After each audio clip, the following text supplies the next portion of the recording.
Good morning. My name is Michelle Gates. I am with Special Olympics Vermont. We are located in South Burlington as our corporate office. However, we have programs throughout the state. And I just wanted to go through a little bit about what we do. People know us for sports, but there's actually quite a broader programs that we offer. One thing that people might not know is that we are worldwide. We are in 170 countries, and we have over 3 million athletes that participate with us. Our mission is to provide year-round sports training and competition in Olympic-type sports for children and adults with disabilities. I won't read this whole thing because you can read it yourselves. Basically, we are part of a global movement that works year-round to foster acceptance and inclusion of people with intellectual disabilities by using the power of sport to showcase their gifts and abilities. The way we are unique from other sports organizations is that we provide opportunities for all ability levels. We division by ability level, so anyone can participate with equal in an equal opportunity to compete. We award ribbons and medals for all of our participants. Bronze, silver, and gold medals for the top 3 places, and then ribbons up to 8th place. If somebody participates and can't complete a race, we do also award participation ribbons so that everyone goes home with something. And then a big thing that people might not understand is we do not charge fees. There are no competition fees or entry fees for our athletes or their family members to participate in our programs. In order to participate with Special Olympics, you have to have an intellectual disability. Many times people have other disabilities as well, but our main criteria is that you have a cognitive impairment or an intellectual disability. We do not diagnose at Special Olympics, so our athlete medical form or participation application is actually signed by a physician. That physician will make the determination if somebody would benefit from participating in our program.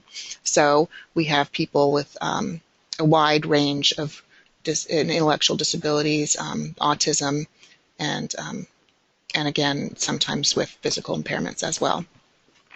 You need to be aged 8 years old or older to participate in our competitions. We do have a young athletes program that we'll talk about in a few minutes, and that's for children ages 2 through 7. Just kind of the ability.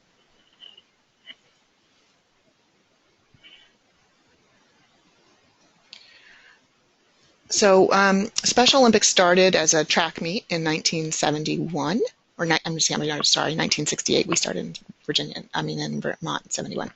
And it's really become more of a movement. We do a lot more than sports right now. Mostly what we try to do is really use sports as a vehicle to change people's minds about people that are different from them.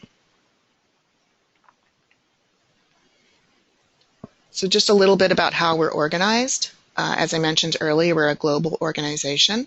And then we have every state has their own program.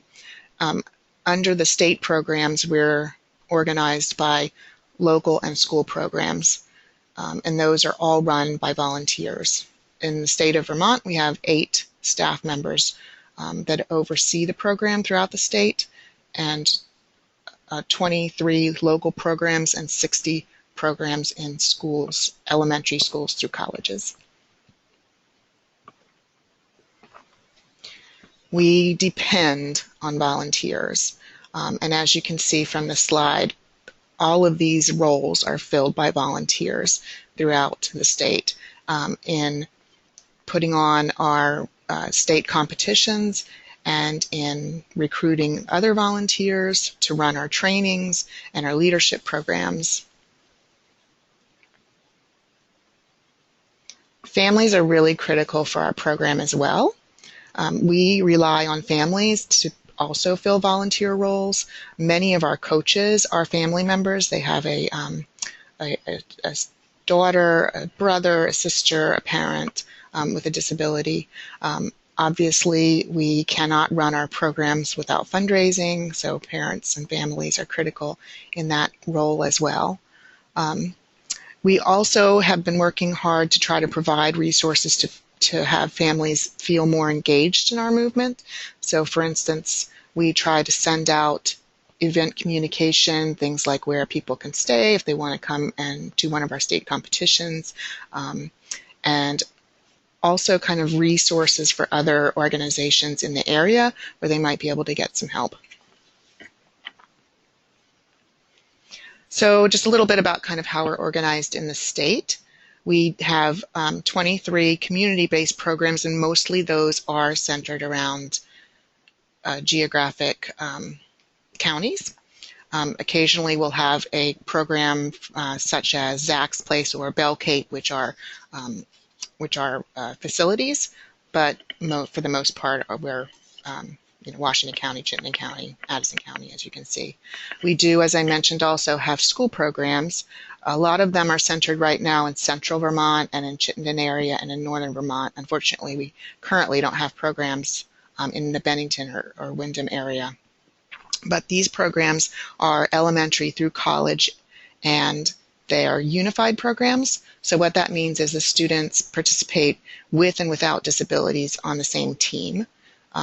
We offer 6 different sports in our school unified programs. We also offer youth leadership opportunities. We offer resources for schools to run respect campaigns around eliminating the R word and anti-bullying programs. We currently have 6 SO colleges, and these colleges that are listed here, Champlain, Johnson, Linden, Middlebury, St. Mike's, and UVM, they host unified experiences. So we'll have a pickup soccer game for area high school and middle schools. They also quite often will run respect campaigns for us around eliminating the R word, the students also often become coaches for some of our programs and mentors for some of our athletes that go through our athlete leadership programs. A little history. Special Olympics Vermont was established in 1971 when we held our first state track and field. In 1981, the first international Winter Games was held here in Vermont in Smuggler's Notch. Unified sports started for Vermont in 1990 with 3 schools, and as I said, now we have close to 60 schools, including our colleges, that have unified sports programs. So a little bit about our sports and competitions. We host 13 state competitions annually, and those are held throughout the state. We offer 12 sports that people can compete in, and currently we provide opportunities for 1,060 Special Olympics athletes. We also have quite a few unified partners in addition to that participate in our program. Our largest state competition is our Summer Games, which we just held last weekend at UVM. Bowling and basketball are the highest, the sports with the highest levels of participation. We run all of our trainings and our competitions based on international and national governing body rules. We do allow some modifications for people with physical and intellectual disabilities. Some of those things might be eliminating the use of a starter pistol for folks that have a hard time with noise. We do allow some equipment modifications, for instance, walkers with skis on the bottom of them for some snowshoers. And then we have some assisted races for people that might need physical assistance, or they might need just kind of leading to stay on task or to stay in a lane, for instance, on a track event. As I mentioned earlier, we do provide a level of sports for all ability levels. That would include competition regular divisioning for competition, we also have a level of competition that we call skills, and those are for folks that might not be ready for team play. So we have a set of different skills opportunities that those folks can participate in, and they also receive awards for their participation. The way that our divisioning works is that we division no more than 8 athletes per one division. So that means we award medals and ribbons out to 8th place. We try very hard, and sometimes it is difficult in the state with the numbers that we have to have no fewer than 3 in a division. So, but again, we don't want to division out past about 15% of skill level when we're doing that, so sometimes that is a bit of a challenge. Generally, the Special Olympics movements does like to division by age and gender as well. We are unable to do that in the state of Vermont with our numbers, so our teams are mixed age and genders, but again, they are divisioned. The first level of divisioning is always by ability level. In order to participate in a state game, an athlete has to train for a minimum of 10 hours over an 8-week training period. Again, that sometimes does create challenges for our coaches because of the number of sports that we offer. Many of our athletes would like to compete in basketball and in, for instance, softball. So it does become sometimes a challenge of getting all the practices in when they're finishing up one season and starting another.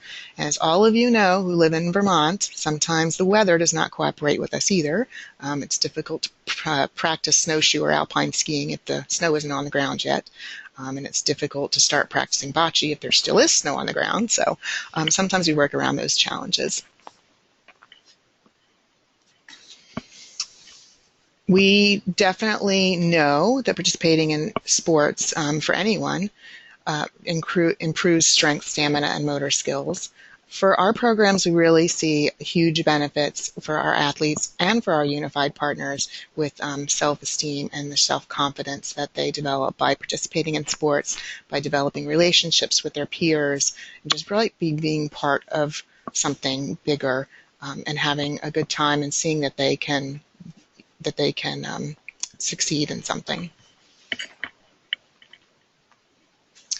So coaches are critical to our movement as well.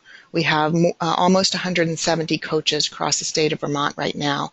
Coaches are trained. They are required to be certified every 3 years. Certification courses include coaching Special Olympics athletes and then also sport-specific training. So somebody joins us and they want to coach basketball, they would get a comprehensive course in coaching Special Olympics athletes. There's one in coaching unified sports, and then also they would go through a course on coaching basketball. So these are the sports that we offer in Vermont. The ones with the asterisks next to them are offered to our school programs and to our community programs. Many of these, even in the community, also offer unified opportunities. So if you want to play softball and you live in Addison County and you're not school age and you're not going through a school program, we do have unified softball, unified basketball in our community programs as well. I won't read through all of this and just give you kind of an example of the timing of when our competitions are. And as you can see, we have something going on almost all of the time. You can check our website for our most recent or our most up-to-date calendar. So I mentioned earlier that we have that sports obviously is a vehicle for what we do, but we do have a lot of other programming that I'd like to just kind of run through so that you can be aware of some of the other opportunities that we have for people. Our Healthy Athletes program has been a real focus over the last couple of years. We are able to provide free health screenings at our summer games, and we did actually also incorporate health screenings into our basketball tournament in 2015. These screenings are in 6 different 6 different disciplines. So we offer physical therapy, we offer dentistry screenings, audiology, health promotion, which is around fitness and nutrition, sun safety, things like that. And actually, it says not yet offered, but we did just offer optometry as well in our summer games last weekend. And 64 people that went through our optometry screening were offered free glasses because they needed those and didn't have a health practitioner. Our Young Athletes program that we mentioned earlier is for ages 2 through 7. It's a unified program, and it also involves family members. It's a lot of kind of gross motor type of skills and opportunities to introduce small children and their families to the world of Special Olympics and kind of get them acclimated and involved in some physical fitness so that they're ready to start practicing and competing when they become a little bit older. Project Unify is our school-based program, and this is actually was a collaboration with Special Olympics Inc. and the Department of Education. A lot of it is the goal is to create more inclusive school communities. So it started with unified sports in schools, and people recognized quickly that even the students, when they were getting along great on the field and training and competing together, but they were, that was carrying over into the classrooms and into the hallways. So it grew from being just a sports program into a lot of youth leadership. So we have our Youth Activation Committee, which is middle school and high school students across the state that gather on a regular basis to come up with respect campaigns and youth advocacy types of activities that they can do in their schools. So we have a question. What is the R word? The R word is the word retard, which is thrown around quite a bit. And I know all of us when we were younger probably also used that word and not thinking about the impact that it has on people. So we work very hard to educate students and adults on how disrespectful and hurtful that word is to somebody that has an intellectual disability or somebody that loves somebody that has an intellectual disability.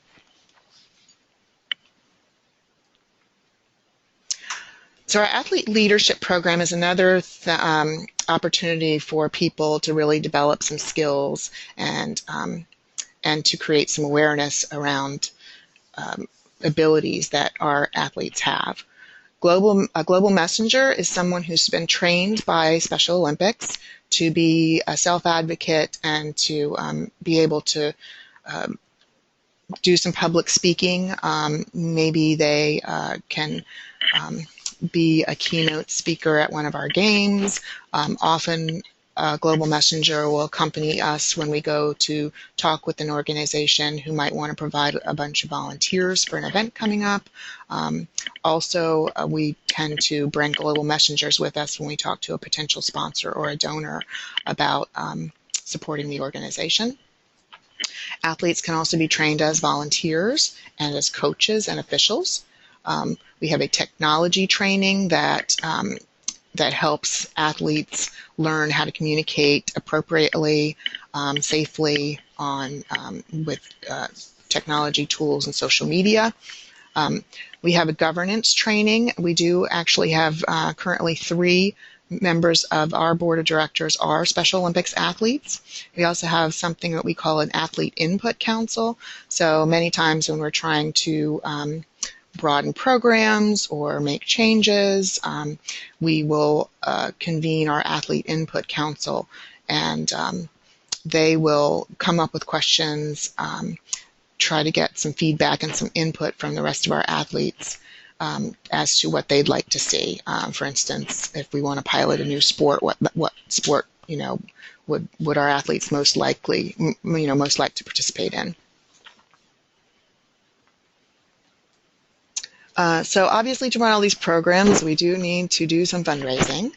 Our Penguin Plunge is our largest and most visible fundraiser of the year. It happens in January and or February.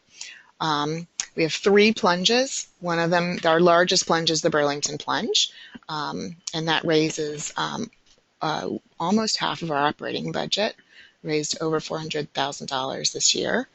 And that is,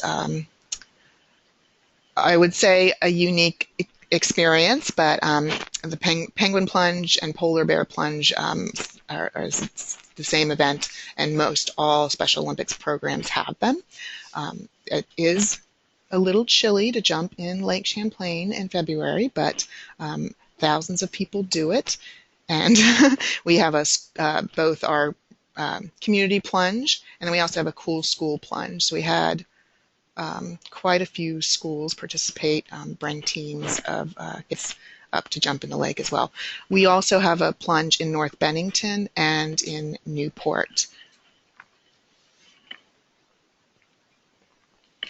The Law Enforcement Torch Run is a global partnership with Special Olympics. So all kinds of law enforcement, public safety, corrections, border control, federal public safety and law enforcement personnel raise funds and promote Special Olympics year-round. In Vermont, law enforcement raises probably close to $70,000 for us every year. And they do that by several different kinds of events. We have tip-a-cop events at local restaurants where law enforcement are shadowing the servers and talking about Special Olympics and collecting donations. We have events like Cop on Top, where an officer is on the top of a building and has to raise a certain amount of money before he can come down. We actually have one of those scheduled for August 2nd at the Green Mountain Harley-Davidson in Essex. Fueling Dreams is a promotion with Irving and Circle K where they sell window clings for a month.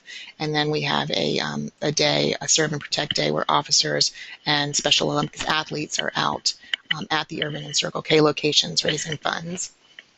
And then also the law enforcement officers design and sell our Torch Run t-shirts in the month of June.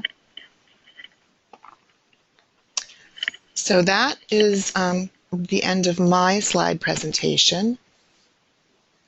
If there's any questions, I can answer them now, and then we'll also have an opportunity at the end of the webinar after you hear from our next presenter to ask questions as well. So it doesn't look like there are any, so I'm going to turn it over to Erin.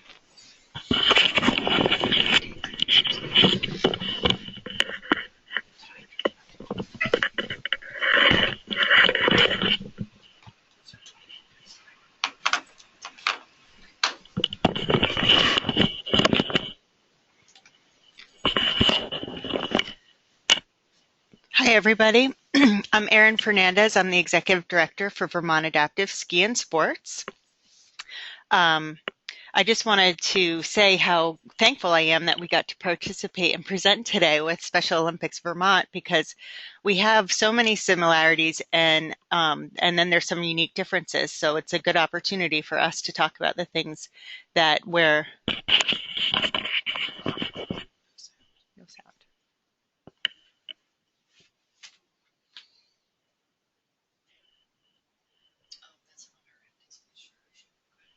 Oh, okay. All right. So we thought there was no sound there for a second. Okay. So like I said, we are similar and we are unique to Special Olympics Vermont. So let's see here. Vermont Adaptive is a nonprofit organization. We're a 501c3, and we're supported by fundraising events, individual and corporate donations, grants, foundation support, and program fees. We're a nationally recognized organization that empowers people of all abilities through inclusive sports and recreation programming, regardless of ability to pay.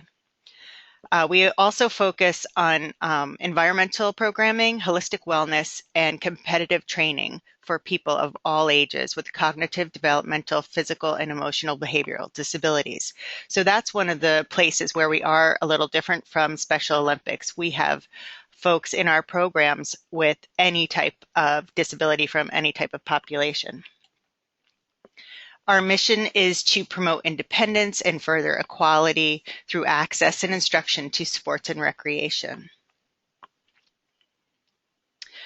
We are a gateway organization and supporters to both programs like Special Olympics and the U.S. Paralympics. So we're huge advocates in getting people into those to those programs and organizations. Our athletes come from all over the U.S., and we do have some international athletes. About 50% of our participants are Vermonters, and about 50% of our participants are from out of state. And about half of our athletes are youth, and half of our athletes are adults. So, as I mentioned, all ages, all abilities. And this is just a list of, where we start. But of course, there's lots of variations through different people's abilities. So really just give us a call if you're wondering if you're eligible.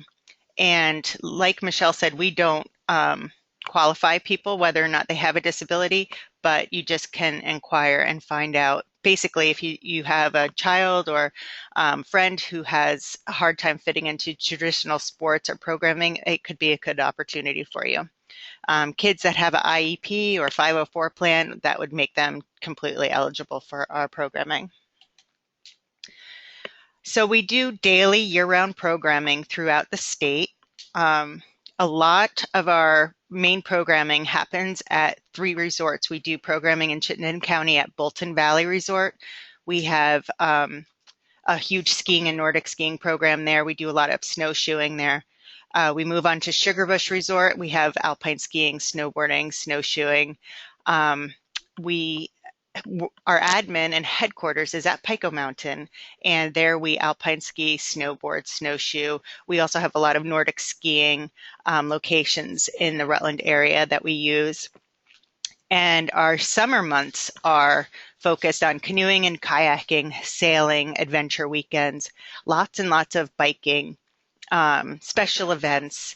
And in the mid seasons, we do great things like indoor rock climbing, indoor tennis, things that maybe are less weather dependent. We do lots and lots of presentations at conferences and in classrooms. We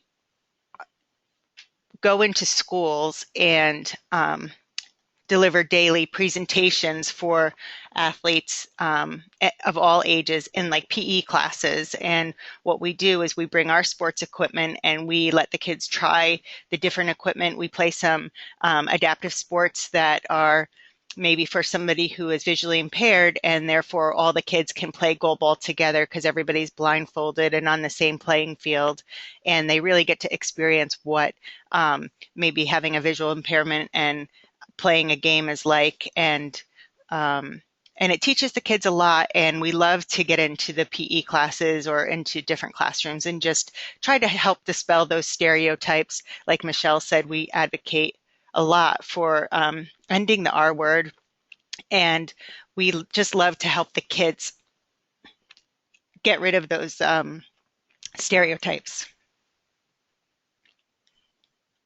So excuse me, our yeah, thank you. Our organization is supported by tons of volunteers. We have over 400 volunteers that we use statewide to help deliver our programming. And they're trained and they learn how to deliver the adaptive sports programs that we work with. Our volunteers may be physical therapists or educators, they may be attorneys. Lots of our volunteers are from out of state and they come to Vermont specifically to help with our programming. It's very rewarding to be part of an organization that has so many dedicated volunteers. They receive great benefits in that we have really incredible training opportunities throughout the year offered to them, and there are some required trainings that they must attend. Um, but we bring in people, professionals, we offer certifications, and we just really love it when our volunteers pursue more educational opportunities. The other thing that we find with our volunteers is when they come on board, they're pretty, once they go through orientation, they're pretty well tuned into what types of populations that they work with. So folks that work with kids on the autism spectrum may not work with our complicated equipment because they prefer to just work without equipment and love kids, whereas a lot of folks who maybe are very strong skier would work with our sit down ski equipment and love to kind of tinker and repair gear. And so there's a huge, variety of people that come and participate. To volunteer, you go to our website, you fill out a volunteer application and go through the process that way, and a program coordinator gets back to you with the next training opportunities. But we do year-round open enrollment for our volunteers. So as I mentioned a little bit before, we love to get into the schools and do some presentations, assemblies or in-service days. We work with a lot of the colleges and schools throughout the state. So just give us a call and we'll try to organize something at your school or for your child's school, and we'll try to work something out with the principal or PE teachers. So here's an example of our program locations. And with this list here said, we have vehicles and trailers, and we're kind of a road show, except in the winter months where we're pretty established at the resorts. But in spring through summer, fall, we have vans where we load up our equipment and we go into underserved areas of the state. So we do make our way up to the Northeast Kingdom, and we do make our way into southern Vermont. These are just an example of our primary locations where you'll find established staff, but that doesn't mean that we can't come right to your community and work with your group or do some sort of fun day at a lake, state parks, golf courses for snowshoeing, things like that. Our organization is supported by lots of fundraisers, and what we try to do is encourage lots of fundraisers where folks with disabilities can participate. In Rutland, in April, we have the Vermont Sports Medicine 5K, which is a run, walk, roll. The Long Trail Century Ride is coming up, and we're just prepping for that right now. That's 500 cyclists plus adaptive athletes that are going to bike 20 miles, 60 miles, or 100 miles. And there's a huge festival at the Long Trail Brewery in Bridgewater. And you can come and just attend the festival, or you can sign up to ride. Any adaptive athletes are free because they are all sponsored. So it's a great family-friendly event. We have lots of kids' activities. The Vermont 100 endurance run is completely unique. It's a ultra marathon. People from all over the world, there's about 300 of them, come and run 100 miles in about 30 hours. And it's a very elite type of event for elite athletes that have been training their whole lives to do something like this. And our founder, Laura Farrell, she was an endurance athlete, and that's how we ended up with these really unique fundraisers. They have been sustaining our organization since our inception with a lot of operating funds. In the end of the summer, we have a 5K to benefit Vermont Adaptive at Bolton Valley. That's another fun run, walk, roll event. And then again, another endurance event, which is the Vermont 50, and mountain bikers and runners from all over the U.S. compete, and that is a pretty competitive event, and it's very difficult to get into. It sells out annually. And then in October, we have another bicycle event, and that's the Alan Clark Hill Climb. And they actually climb up the gap from up to Mad River. So it's a really big hill. I don't participate in that. So here's this. I know you can't see this slide that well, but it's from our program magazine, and it's just an example of how we partner with Special Olympics, and we train some of the different teams that participate at the Winter Games. And we have lots of families, and we have a lot of volunteers that cross over between both organizations. But Vermont Adaptive has a ski team, so what we do is we train the kids from our Special Olympics programming, and we train other folks with different populations and disabilities. So even though they're going in two different directions, we offer programming for everybody. This is a program I'm pretty excited about. It's a pilot program called Core Connections, and Rutland Hospital sponsored it with the Bowes Health Trust. And so we're starting in the greater Rutland region. It's 5-day retreats that focus on a lot of the things Michelle mentioned with their, what did you call that? Their healthy athletes, and how they're checking in with folks. So what we're trying to do is establish a 5-day retreat where we focus on nutrition, and we focus on yoga and breathing and meditation and the arts, and putting that whole package together for 5 days will be really fun for folks. And we'll do fitness assessments at the beginning and goal setting, and we hope to monitor people throughout the year to see how they're reaching their goals and really celebrate those milestones with them. And again, just give us a call if you're interested, but right now these programs are only happening in the greater Rutland area. Here's our classroom adventure work. We have Eco-Able Adventures, and what that is pairing our sports and the outdoors and all the great things that Vermont has to offer, and focusing on classroom presentations and the way kids can learn to respect and take care and be stalwarts of Vermont and our environment. So we have Eco-Able Adventures, and we have Eco-Able Explorers. And the Explorers version is more for our youth age kids. And it's really a fun day. You know, they come out and they maybe learn some animal identification. It just depends on ages and populations of types of disabilities and abilities, what the curricula is for the day. And a lot of it is leave no trace principles that we incorporate into the day. So we can work with schools on coordinating those. They're usually 1-day outings, but we can do multi-day.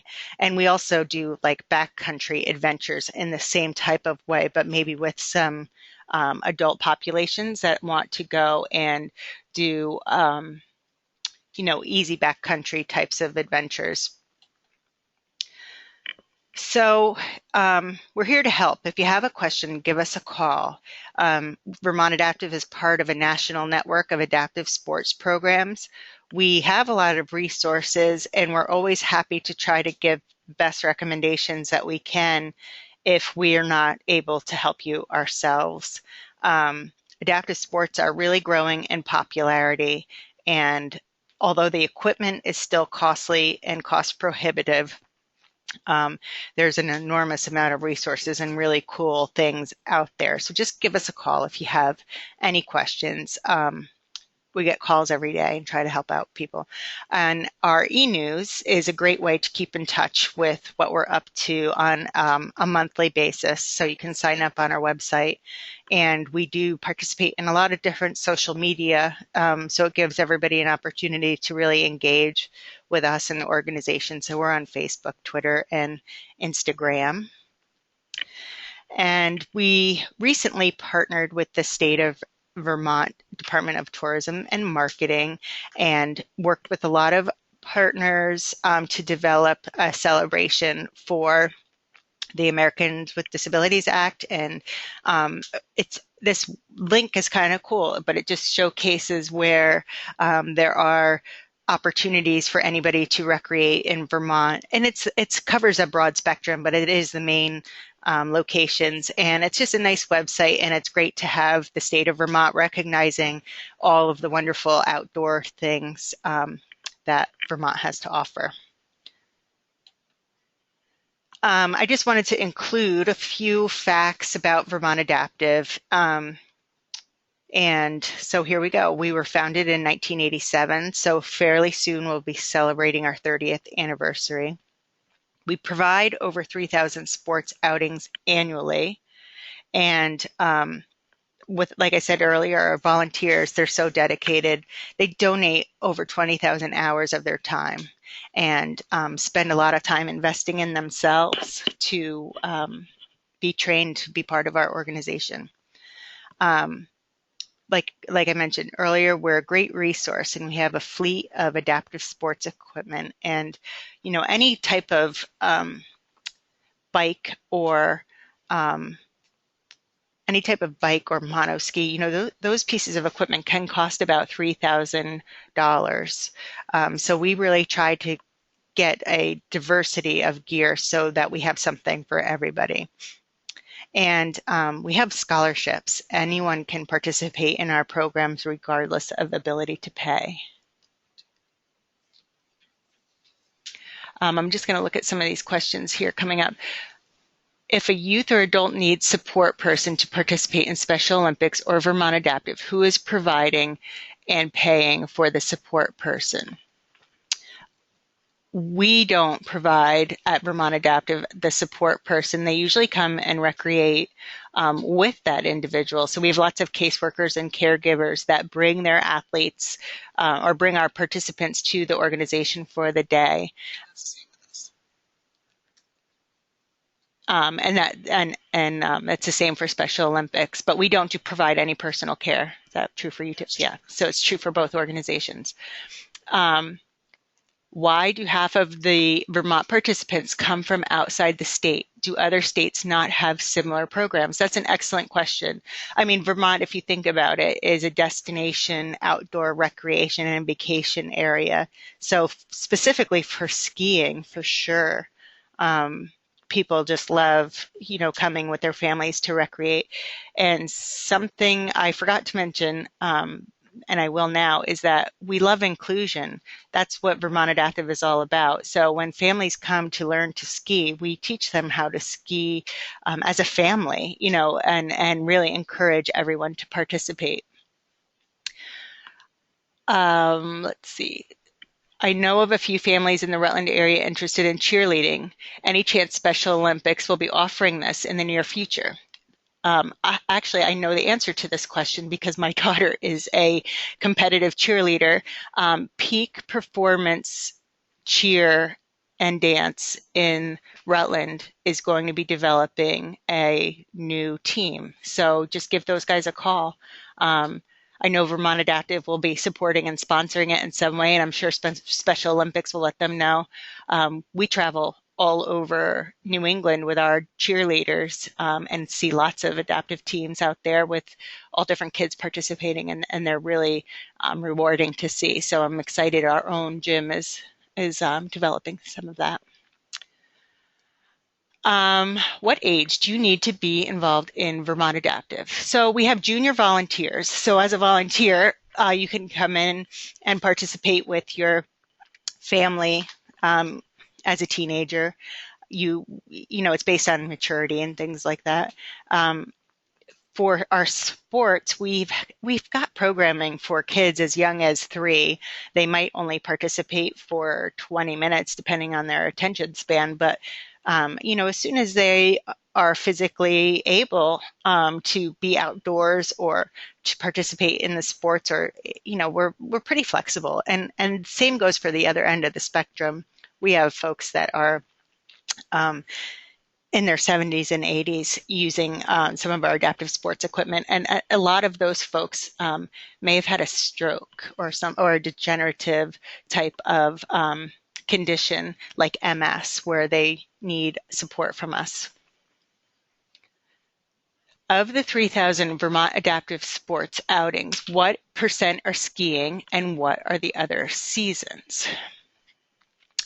Oh, okay. Skiing is huge. I mean, for sure. It's probably one third of our adaptive outings, and that number is growing because we are just able to purchase so much equipment these days. People have been so generous in supporting the organization so that we can buy more mono skis, more bi skis, more teaching tools. So the more equipment we have, the more lessons we could take on a daily basis. So those numbers are growing every year. And the canoeing and kayaking, paddling, um, not as many out-of-staters come to Vermont for those types of programs because they're available anywhere. But I think because we're part of that national spectrum of adaptive sports, and we do have 30 years, people still look to Vermont Adaptive as a leader in adaptive sports. And as a leader, there are many good programs, but still lots of folks like to recreate here in Vermont for their vacations, so we help them out when they're here. How have you seen youth grow in social and emotional areas as a result of your programs? I'll answer that, and then I think Michelle should also answer. Um, Boy, that's a great question. It's amazing how much growth in independence and self-confidence that you see, not just in youth, in any age, once people realize what their abilities are. And that's what Vermont Adaptive really just tries to do, is make these recreational opportunities or competitive opportunities available so that people can participate up to their highest level of ability. And our volunteers feel really good when they're working and seeing those miles of smiles, and the families kind of respond the same way. It really elevates everybody's sense of accomplishment, and it can change grades in schools. It can change inclusion in school. We've actually had some really great we've had some really great response by introducing some sports that can be played in a traditional PE class. We've done a lot of work in goalball and beeper baseball, which are two sports for visually impaired athletes. And by showcasing some of those events during our winter skiing, those families went back to huge cities like Chicago and said, look, we just learned about this sport. Can't we offer this in our school? And those sports were adopted. And how great is that their child now has the ability to play a sport she fell in love with here in Vermont. And it's something that can be played anywhere. I'm going to hand this over to Michelle. And so Special Olympics will be on the line now. So if you have any questions for those guys, go ahead. So I love this question, and like Aaron, a lot of times we'll have a Special Olympics athlete that just has not had the opportunity to show themselves or their family what they can do. And the response that we get when we teach somebody how to do something and then they see that they can do it is amazing. A couple of examples. I mean, it obviously happens on the sports field, as you can imagine with any individual. Once you develop a skill, you're quite proud of that, of course. But we also have travel opportunities. So we send some of our Special Olympics athletes, USA, into World Games, and they have to be, we have parents that are a little nervous sometimes about sending their athlete off to another city to compete with a team that they might not know very well. And it's amazing the independence and the self-help skills and the daily living skills that people acquire and maybe already had, but we're just not, kind of underusing those. The other benefit that we really see is with our unified partners. A lot of students in schools have never had the opportunity to interact with somebody who is different than them, and it is profound, the impact that students have when they find out that somebody that they've been maybe a little nervous to approach or not known how to approach becomes one of their best friends. We've had students that joined a Special Olympics unified sports team. We just had a young man actually graduating from BFA St. Albans. He changed his entire career path because of his involvement with unified sports. He was the captain of the football team and kind of thought, well, I don't know what this unified sports is all about, but I'll go ahead and give it a try. And now he is going to college for to be an educator, a special educator, because he was so impacted by what that did for him. So I don't see any other questions, but feel free to type some in if you have questions for me or for Erin or for Vermont Family Network. How would you like to see your organizations grow over time? We are actually, interestingly enough, just embarking on a growth plan. We would definitely like to offer more opportunities. We'd like to reach more athletes. We estimate about 6,000 athletes in the state of Vermont would benefit from Special Olympics, and we're only reaching just over 1,000 of them right now. A lot of that is kind of transportation barriers in the more rural areas of the state, communication barriers and things like that. Obviously, we're sitting in Chittenden County. Many of our volunteers and our supporters and our donors are from Chittenden County. There are facilities here and resources here that sometimes we can't find in some other parts of the state. So that's a challenge for us that we recognize and that we're really trying to work on. We also want to increase the number of schools in our school unified programs. I mentioned earlier that we don't have any schools in the very southern part of the state, so that's a focus for us. How have your organizations been impacted by generally less active lifestyle with more people plugged in and not getting outside? That's really, I think, one of the reasons that we've been pushing our Healthy Athletes program, because we see that people, with our athletes, maybe they'll train for 8 weeks to go to the bowling tournament, and then they'll sit on the couch until the next sport or the more active sports are being played. So healthy athletes is more than just the health screenings that we do. We also are developing a fitness program. We collaborated with the University of Vermont medical students. They ran a study for us in the 2014-2015 school year, identifying barriers to physical fitness, nutrition, and things that are needed for an athlete to be able to participate and to benefit from participating in sports. So the 2015-2016 school year will be on taking that data, and a lot of that data came directly from our athletes across the state on kind of why they aren't being exercising and eating healthy foods and being more active. And so the next step is to actually develop an 8 to 10 week off-season training fitness program that people can use to lead up to maybe a training, for a sport, or in place of training for a sport that they might not be interested in at that season. Do you want to talk? I think, yeah. Okay, well, I'm going to pass Erin. Yeah, so this is Erin from Vermont Adaptive. Similarly, that's why we established the Core Connections programs and retreats, because we hope to launch that program statewide, and it will be offered year-round.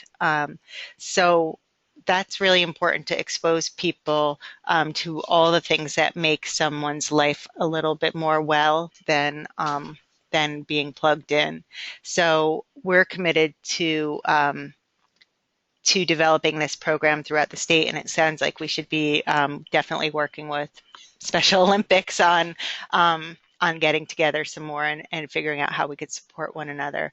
But the barriers that we see are often transportation and So that's why we invest in passenger vans so we can help remove that barrier. So I think Vermont Adaptive just tries to continue to, break through those barriers and say, well, okay, well, maybe you can't afford it. Well, that's not an excuse because you don't have to pay to participate. Well, I can't get there. Okay, well, where can we pick you up? Well, I don't, I can't do that. Well, we have this equipment that will help you be able to participate. So it's really continuing and just trying to work with each person that we meet or see or have the opportunity to just encourage them to give it a try. Um, and for us, we have a campaign where we're working on some permanent homes. So we just built an adaptive sports center at Pico Mountain, and it's great. It's the headquarters for the organization.